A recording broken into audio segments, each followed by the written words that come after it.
Président Patrick, bonjour. Oui, Monsieur Junior Mouland, bonjour. C'est quoi l'actualité majeure des Kapanga et Musumba? Sur la vie, présentement, dans les territoires des Kapanga, précisément dans la cité de Musumba, ça ne va pas. Il y a cela 3 semaines, toutes les routes sont bloquées. En commençant par la RN39, il y a la rivière Rove qui complique tout le monde. Il n'y a pas passage de véhicules.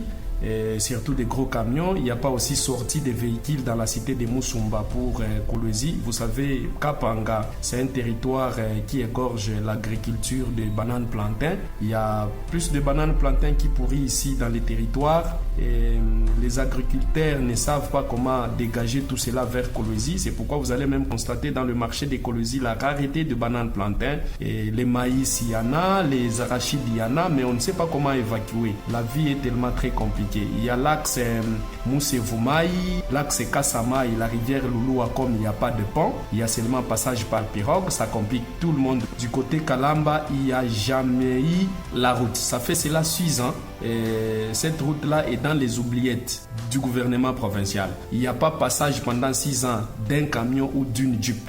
Voilà un peu ce qui nous inquiète plus dans les territoires des Kapanga. Alors, quel est votre message au gouvernement en place?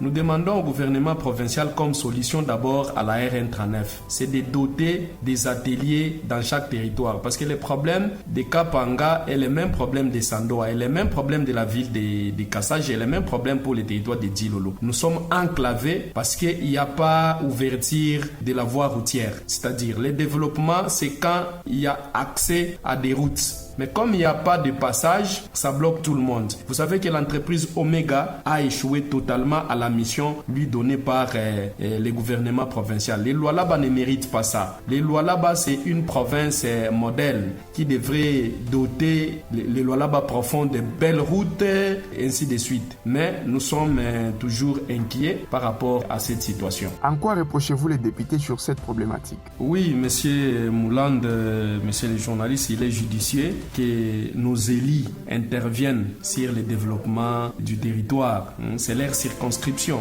D'ailleurs, un élu, c'est quelqu'un qui a la bonne volonté, qui peut toutefois aussi intervenir à des circonstances comme ça. Et fort malheureusement, il ne parle même pas, il n'initie même pas des lois pour que cette population en bénéficie.